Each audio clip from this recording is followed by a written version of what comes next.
The first time I realized my mother-in-law wanted to destroy me was at my husband's funeral. I stood there, clutching my 6-year-old daughter's hand, watching Linda approach the podium with the practiced grace of someone who'd spent decades perfecting their public persona. My name is Eliza, and 48 hours ago, I buried the love of my life. Sir Alec was always a true gardener, Linda announced to the gathered mourners, her voice carrying across the funeral home's reception area. And now his legacy will return to where it belongs, with the Gardner family, as it should be. I felt Jade, my best friend, squeeze my other hand. My daughter Grace looked up at me, her father's green eyes reflecting confusion. I forced a smile, but inside my stomach churned. "Mommy," Grace whispered, "why is Grandma talking about Daddy like he's a thing?" Before I could answer, Whitney, my sister-in-law, swooped in. "Grace, sweetie, come give Aunt Whitney a hug." She reached for Grace, who instinctively pressed closer to my side. "Not now, Whitney," I managed, my voice steadier than I felt. "Grace needs to stay with me." The reception dragged on, a blur of black clothes and hollow condolences. I kept catching Linda and Whitney exchanging looks, whispering behind their hands. Even Titus, Alec's usually distant brother, seemed to hover nearby more than necessary. It wasn't until later that night, after I'd finally gotten Grace to sleep, that the other shoe dropped. The doorbell rang at 9:45 p.m. "Eliza, dear." Linda's smile didn't reach her eyes as she pushed past me into the foyer, Whitney trailing behind her. "We need to talk about arrangements." Arrangements? I stood my ground, though my heart raced. It's late, and Grace is sleeping. "Oh, this won't take long," Whitney chimed in, perching herself on my couch like she owned it. "We're here to help you transition." Transition? Linda's smile tightened. "You're young, dear. 36? You have your whole life ahead of you. It would be in everyone's best interest if you moved on, found somewhere more suitable for you and Grace." The audacity stunned me. This is my home. Alec and I built this life together. "Did you?" Whitney's laugh was sharp. "Or did you just enjoy the lifestyle my brother's money provided?" "Whitney," Linda warned, though her eyes gleamed with approval. "What we mean, Eliza, is that it would be more tasteful if you didn't try to cling to things that rightfully belong to the Gardner family." My hands started shaking. "Get out." "Now, dear," Linda reached into her designer purse, "before you make any rash decisions, you should know something." She pulled out a document, its edges crisp and official-looking. "Alec's will, the real one, dated 3 years before you even met him." "That's impossible. Alec updated his will last year." "Did he?" Whitney stood, smoothing her black dress. "Are you sure about that? Because this will leaves everything to the Gardner family trust. And unlike you, we have proof." Linda placed the document on my coffee table. "We're giving you the courtesy of handling this privately. Think of Grace. Would Alec want his daughter caught up in an ugly legal battle?" The mention of Grace snapped something inside me. "Get out now." They left, but Linda paused at the door. "We'll give you a week to consider your options. Do try to be reasonable, Eliza. The Gardners have been handling family matters like this for generations." The door clicked shut behind them, and I sank to the floor, my whole body trembling. Through the tears, I grabbed my phone and dialed Jade's number. "They're trying to take everything," I whispered when she answered. "They want us out." "Those vultures," Jade hissed. "Listen to me, E. Alec was smart. He knew his family. There's no way he didn't protect you and Grace." "But they have a will." "An old one? Think, Eliza. Where would Alec keep important documents? Did he ever say anything about protecting you?" I wiped my eyes, remembering something. The last time Alec was in the hospital, he'd squeezed my hand and whispered, "If anything happens to me, remember, my office, bottom right drawer. I've made sure they can't hurt you." "Jade," I said, my voice stronger now. I need to check something, right now. My hands shook as I unlocked Alec's home office. I hadn't been in here since before. I pushed the thought away and flicked on the lights. Everything was exactly as he'd left it. The family photo on his desk, his favourite coffee mug, even his reading glasses folded neatly beside his laptop. "I'm here with you," Jade said through the phone speaker. "What are we looking for?" "Bottom right drawer." I knelt down, trying the handle. Locked. Damn it! Would he have hidden a key? A memory flashed, Alec reaching under his desk to grab a pen that had rolled away. He'd smiled and said, "Best hiding spot is the obvious one nobody thinks to check." I ran my fingers along the bottom of the desk. There, a small key taped underneath. "Found it," I whispered, my heart pounding as I unlocked the drawer. Inside lay 3 items, a USB drive, a sealed envelope, and a business card for someone named Beatrice Lynch, attorney at law.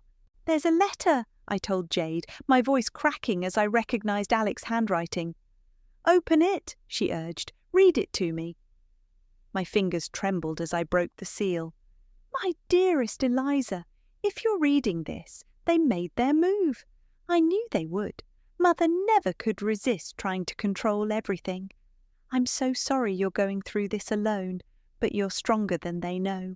Than you know. Contact Beatrice immediately. She has everything ready.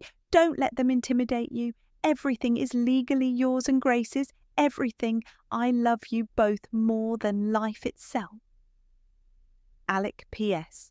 The USB drive contains proof. You'll know what to do with it. "That brilliant man," Jade breathed. He knew. He prepared. A knock at the office door made me jump. "Mommy?" I quickly wiped my eyes. "Come in, sweetie." Grace padded in, wearing her unicorn pajamas, clutching her stuffed rabbit. "I had a bad dream about Daddy." I pulled her into my lap, breathing in her strawberry shampoo scent. "Want to tell me about it?" "Grandma was there. She was trying to take away all Daddy's pictures." Grace buried her face in my neck. I don't like how she looks at us now. "Listen to me, Grace." I held her tighter.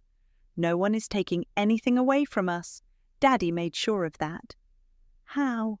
I glanced at the letter, then at Alec's smiling face in our family photo. "Because Daddy was very smart, and he loved us very much." Jade's voice came through the phone. "You need to call that lawyer first thing tomorrow." "I will." I stood up, Grace still in my arms. "But first, someone needs to get back to bed." After tucking Grace in again, I returned to the office and plugged in the USB drive. Video files, dozens of them. I clicked on the first one. Alec's face filled the screen, recorded in this very office. "Mother," he began, his voice firm, "if you're watching this, it means you've tried to take everything from my wife and daughter, just like you tried to do to Dad before he died." I gasped. Alec had never told me about his father's death. "I have proof of everything," he continued. "The embezzlement from Titus's company, the forged documents from Whitney's trust fund, every manipulation, every lie, every scheme, all documented and stored safely with Beatrice." The video ended. I sat there, stunned, as pieces started falling into place. The whispered conversations I'd overheard, the strange financial discussions that stopped when I entered rooms. All this time, Alec had been gathering evidence. My phone buzzed, a text from Jade. "Found Beatrice Lynch online, top estate lawyer in the city.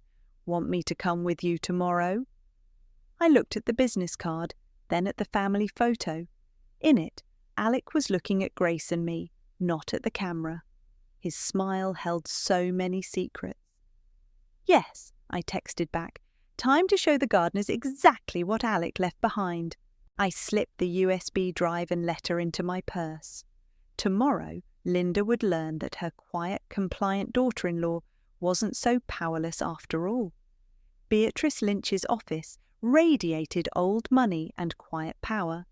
Dark wood panelling, leather-bound law books, and a view of downtown that probably cost more than my first car. The lawyer herself was nothing like I expected, closer to my mother's age, with kind eyes that hardened when I mentioned Linda's name. "I've been waiting for you," Beatrice said, gesturing for Jade and me to sit. "Alec made me promise not to contact you first. He said you needed to come on your own terms." "They're trying to force us out with an old will," I explained, placing the USB drive on her desk. "But Alec left this, along with much more." Beatrice opened her laptop. "Before we proceed, I need to show you something. Alec recorded this 3 weeks before he passed." The screen flickered to life. Alec sat in this very office, looking tired but determined. My heart clenched at the sight of him. "Hello, Mother," he began. "Whitney, Titus, if you're watching this, it means you've done exactly what I knew you would. You've tried to bully my wife and take what belongs to my daughter." Jade squeezed my hand as Alec continued. "Let me be clear. Everything I own, the house, the company shares, all assets, belongs to Eliza and Grace.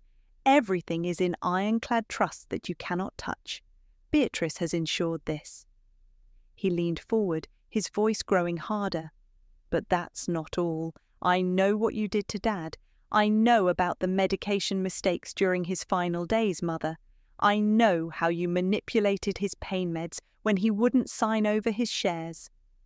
I gasped. Beside me, Jade muttered, "Jesus Christ, I have proof of everything. The offshore accounts in Titus's name, Whitney's embezzlement from the family foundation, every single scheme you've pulled, thinking I wouldn't notice."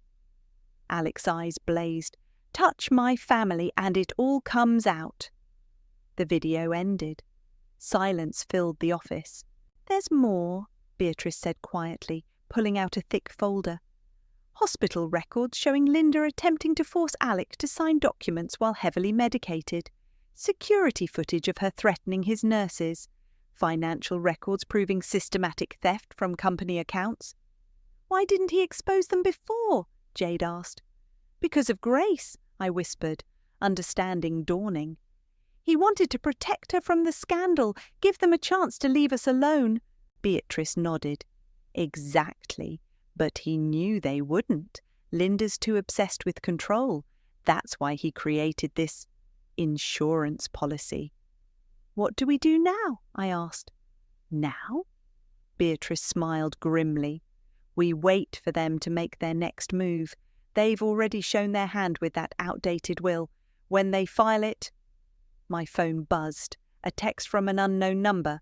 "Meeting, Gardner Estate, 7 p.m. Come alone, or we release proof of Alec's mental instability during his final days." I showed Beatrice the text. Her eyes narrowed. "Perfect," she said. "They're playing right into our hands, but you won't be going alone." She pressed her intercom. "Send in Marcus from security, please." A tall man entered, professional and alert. "Marcus will accompany you, disguised as your driver. He'll record everything." Beatrice handed me a small device. "Wear this. It looks like a brooch but records audio and video. Let them talk. Let them threaten. Every word they say becomes evidence." "They'll be expecting me to break down," I said, pinning on the brooch. "To give in." "Then let's disappoint them." Jade grinned.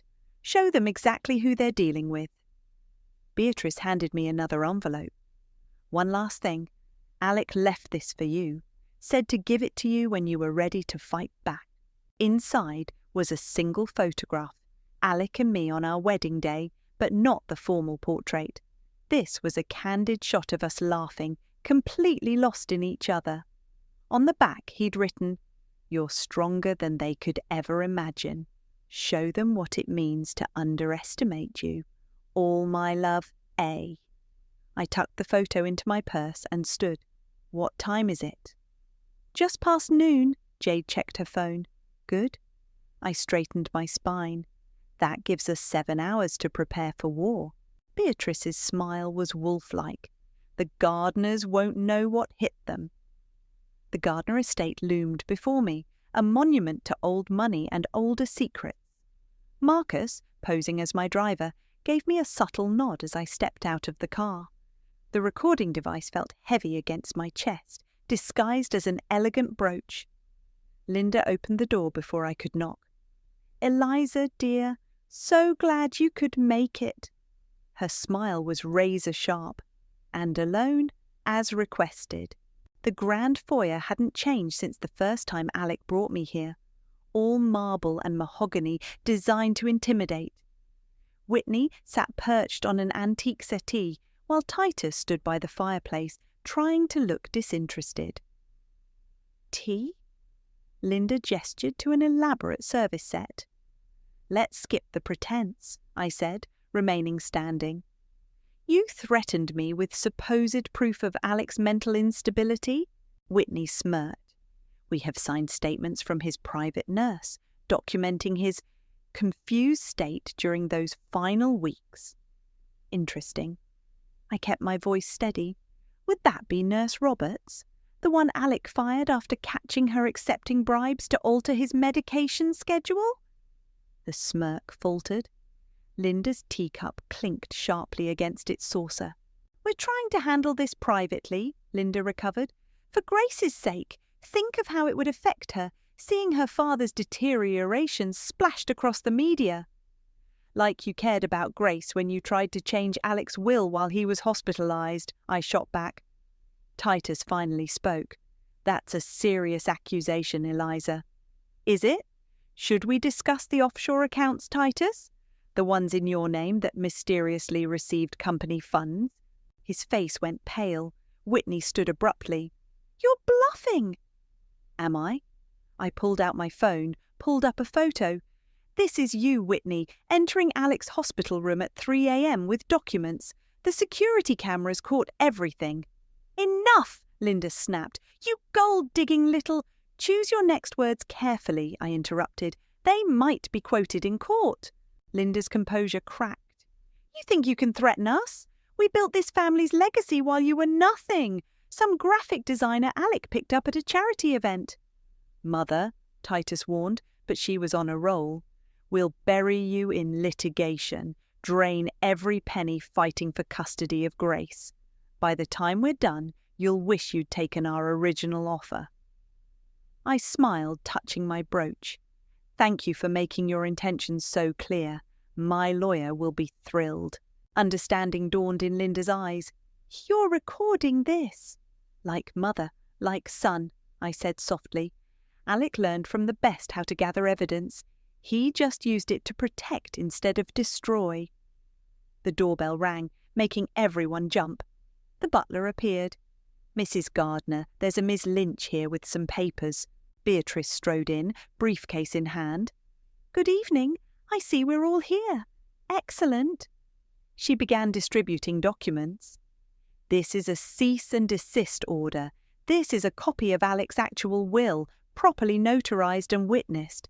And this," she smiled coldly at Linda, "is a criminal complaint regarding attempted medical manipulation and financial fraud." "You can't prove anything," Whitney hissed. "The USB drive Alec left contains everything, every conversation, every transaction, every attempt to control him through his illness." I moved toward the door. "You have 24 hours to retract the old will from probate. After that, everything goes public." Linda stood, shaking. "You wouldn't dare. It would destroy this family's reputation." "You destroyed this family long ago," I replied. "Alec knew it. That's why he protected us from you." As Marcus opened the car door for me, I heard Whitney's shrill voice. "Mother, what are we going to do?"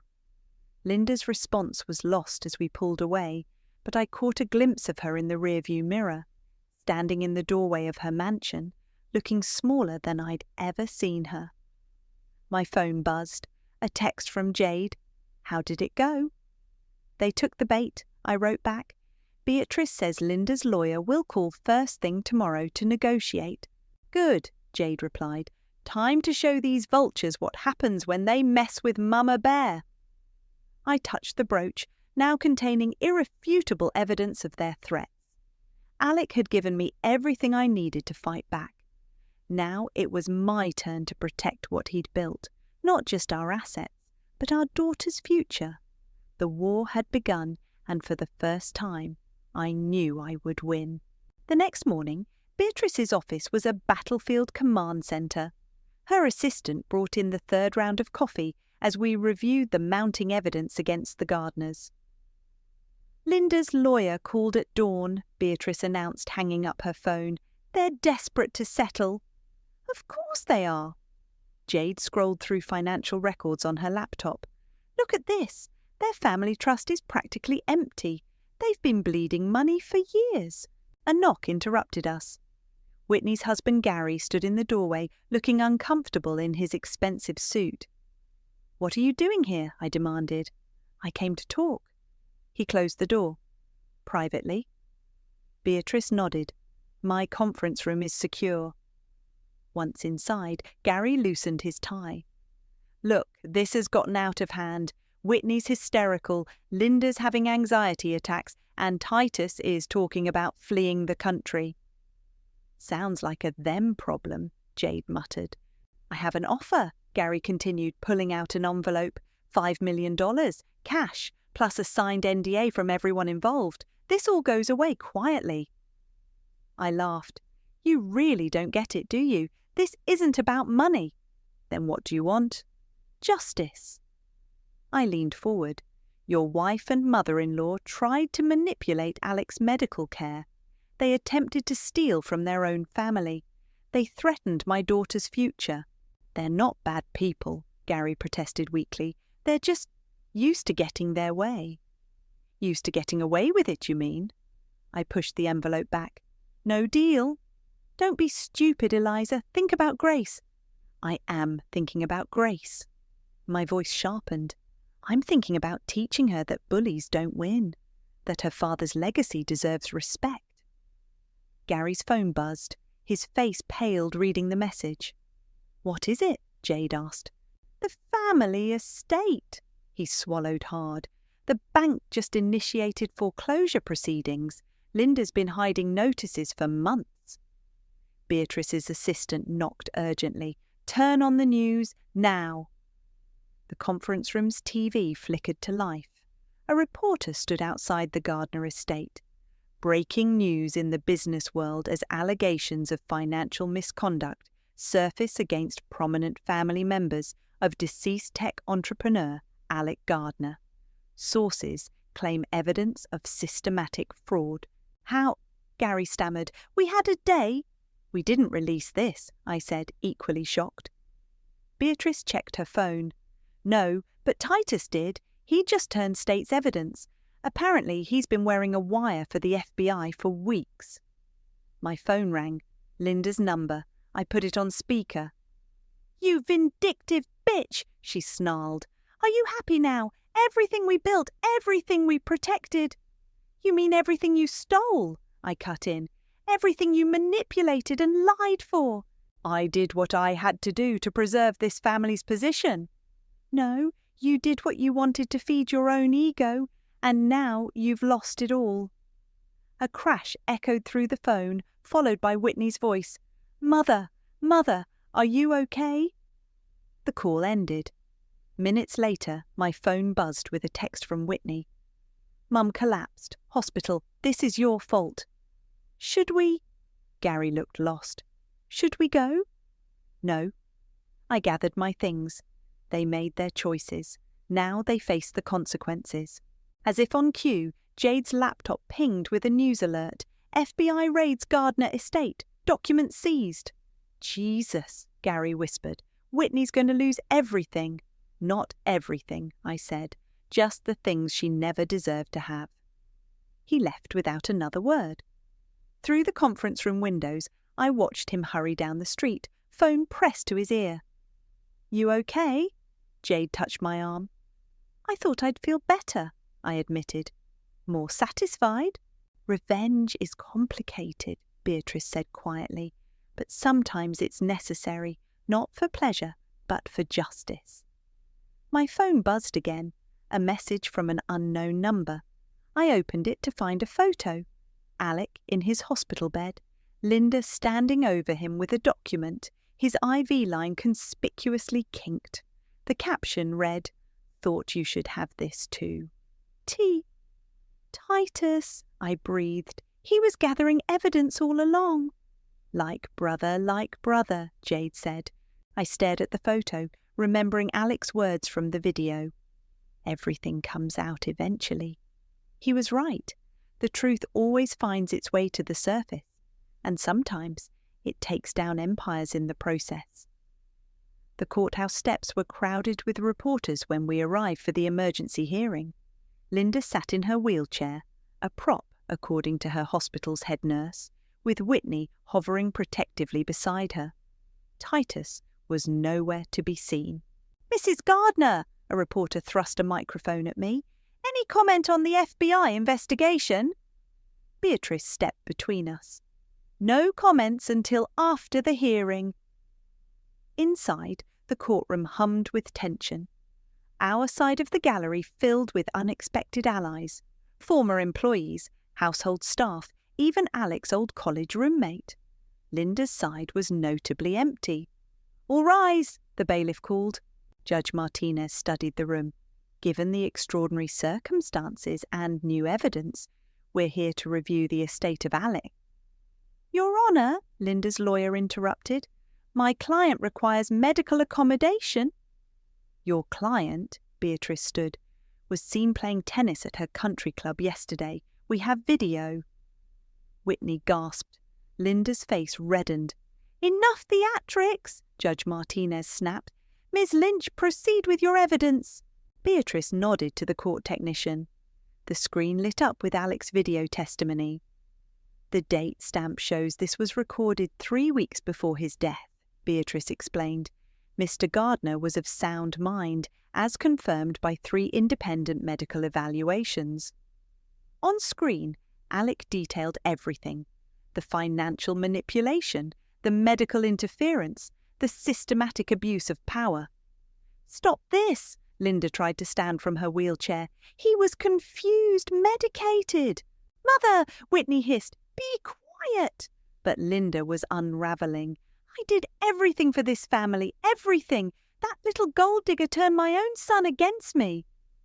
"Mrs. Gardner," the judge warned, "control yourself or—" "I had to protect our legacy," Linda shouted. "Alec was weak, just like his father. Someone had to make the hard decisions." "Like deciding to alter his father's medication?" I asked quietly. "Like trying to do the same to your son?" The courtroom fell silent. Linda's lawyer looked horrified.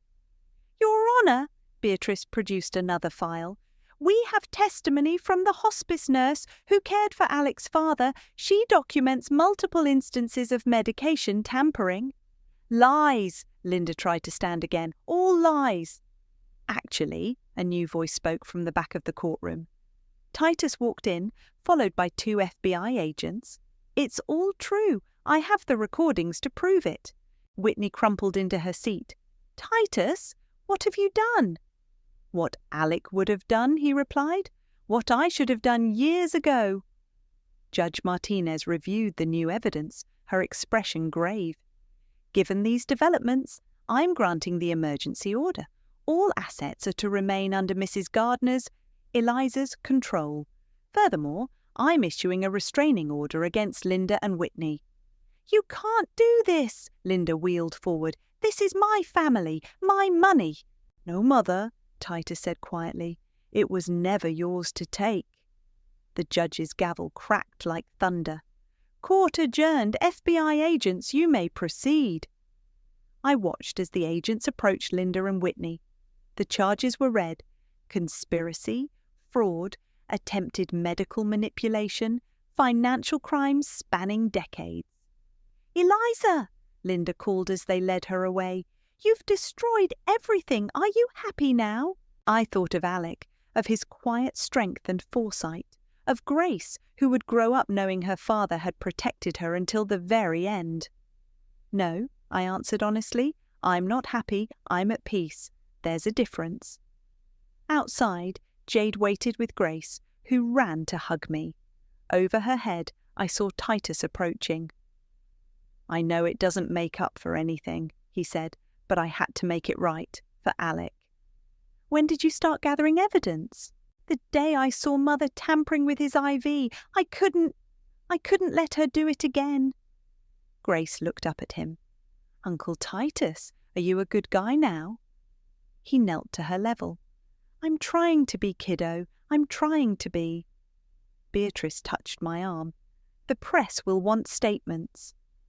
Let them wait, I said, holding Grace closer. Family comes first. The real kind, not the kind you have to buy.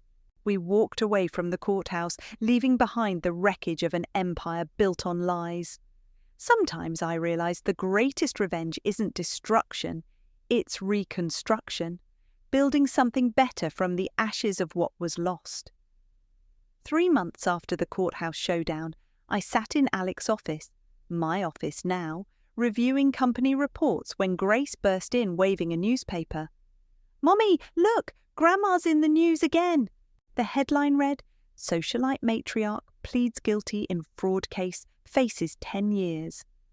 Below was a photo of Linda being led into court, looking decades older than she had at Alec's funeral. Is she going to jail? Grace asked, climbing onto my lap. Yes, sweetie. Sometimes people make bad choices and have to face consequences. Like when I drew on the walls and had to clean them? I laughed. Something like that, just much bigger. My phone buzzed, Jade calling. Turn on the news. Whitney just threw her mother under the bus in exchange for a lighter sentence. She's spilling everything. I flicked on the office TV. Whitney stood outside the federal courthouse, mascara running. My mother controlled everything through fear and manipulation. She made us believe we had no choice. Aunt Whitney looks sad, Grace observed. She is sad, baby. Why don't you go help Maria with dinner? I'll be there soon. After Grace left, I called Titus. He answered on the first ring. I saw, he said. Whitney called me crying this morning. She's finally seeing Mother for who she really is. Are you okay? Getting there. The FBI's witness protection program isn't so bad. New life, new start. He paused. Grace's birthday is next month. Could I? Maybe send something? As long as it's not a pony. Our backyard isn't that big. His laugh sounded lighter than I'd ever heard it. The doorbell rang. Through the security camera, I saw Beatrice holding a large box. Come to my office, I told her. Bring whatever made you drive across town at dinner time. Minutes later, she placed the box on my desk. Alec left instructions to give you this after everything was settled. Said you'd know when the time was right. Inside was a leather-bound album and a sealed envelope. The album contained photos I'd never seen. Alec as a child, happy family, moments before Linda's control took over, his father's last healthy days. He wanted Grace to know the good parts, Beatrice explained, before the money and manipulation poisoned everything. The envelope contained a letter and a small key. My love, it began, if you're reading this, you've won. Not just the legal battle, but the harder fight, keeping your humanity while facing down monsters. I'm sorry I couldn't fight beside you, but I knew you were stronger than anyone realized. The key opens a safety deposit box at First National. Inside is everything I couldn't tell you while I was alive, letters for Grace's birthdays, videos for her graduations, and my personal journals. Show her who we really were, not who Mother tried to make us become. I love you both, forever and always. Alec. There's one more thing, Beatrice said softly. She pulled out her phone, showing me an email. The family estate goes to auction next week. Whitney's husband Gary is divorcing her, and she can't afford the maintenance anyway. Let it go, I said. Some legacies aren't worth saving. My phone chimed with a text from Jade. Celebration dinner at my place tonight. Grace can play with my kids while we drink wine and toast to karma. I smiled. Rain check. I need to do something first. After Beatrice left, I took Grace to the park where Alec proposed. We sat on our favourite bench watching the sunset. Daddy used to bring me here, Grace said, licking an ice cream cone. He did. Want to know a secret? This is where he asked me to marry him. Really? Tell me the story. So I did. And then I told her about his childhood dreams, his favourite jokes, the way his eyes lit up when she was born. Not the sanitized version Linda approved, but the real story of a man who chose love over power. Can we come here more? Grace asked. To remember Daddy? Absolutely, I pulled her close. And I have something special to show you when we get home. Pictures and letters from Daddy, just for you.